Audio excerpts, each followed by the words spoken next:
love again. We're smoking and we're sipping, we're doing it the biggest.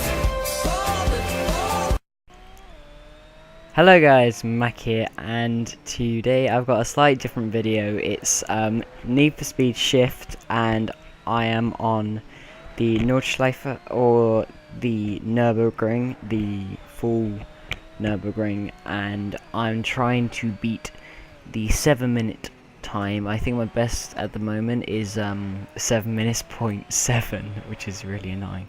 But yeah, I'm using my Lamborghini. A little bit about it, it is the hardest track in the world because it's just constant corner after corner after corner, and the straights, well, they're not really straight.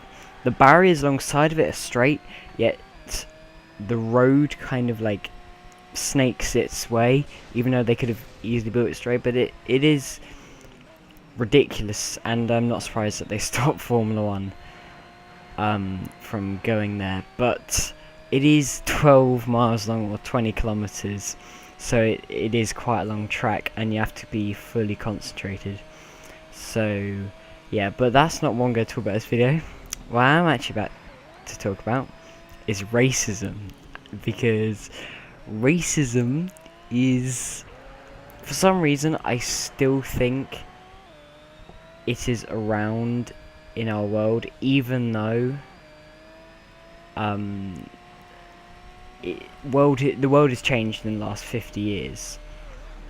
But basically, if you are a racist, you are stupid, because slowly white people are actually becoming a minority, because the average white couple has, I think, 2 kids. Well, the average black couple has about 4, I think. Might be a few more than that, but I think it's about 4. So slowly white people in the next 50 to 100 years will be the minority, and whether that will change how black people treat white people, it could be racism, but the other way around all over again.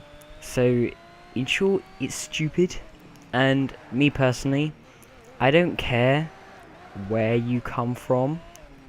If you're a nice person, I will like you, because it doesn't make sense for me personally to be racist.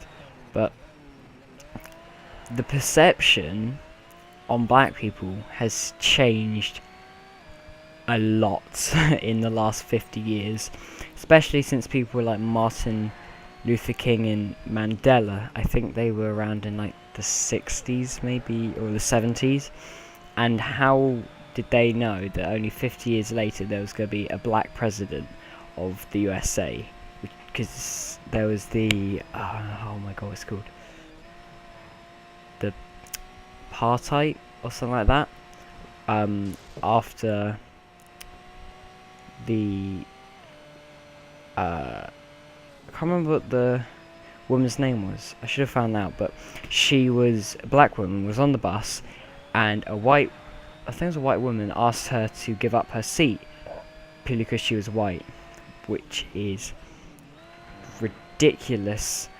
And that is where that all started, and that's kind of how it really got going. And it is kind of weird to think that that was in America, and America now is, you look at people like Obama, obviously being a black president.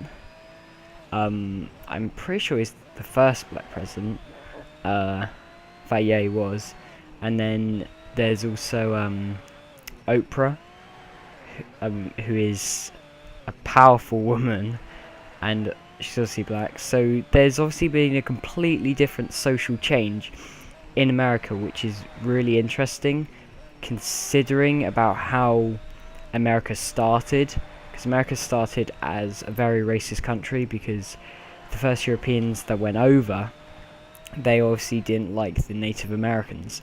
They pretended to get along with them, but then they just completely they went against everything they said they would do and they wouldn't do. So it's quite interesting that America's social life has changed that much in only 50 years, especially as so many people that you see in America are black. It's ridiculous how there could have ever been racism in that country.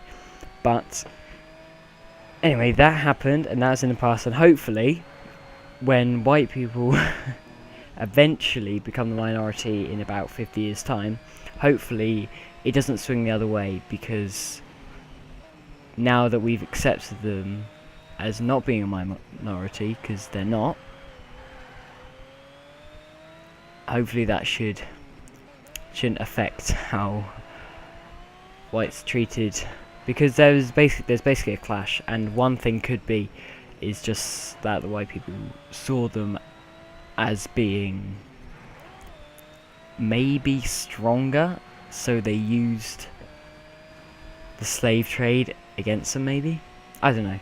It's an interesting subject, and I think you should really think a bit more about it, especially as if you go on something like Call of Duty, right, the N-word is used as a threat or as a comeback line or anything like that quite a bit, and that's a game that hundreds and hundreds of thousands of people, it's probably about 1 million or so people playing that each day and that term is just thrown around. But anyway, thanks for watching, guys. I hope you enjoyed as I come to the finish line in a bit. And yes, racism is stupid, and if you are a racist, just stop for that very reason. I'll see you next time. Goodbye.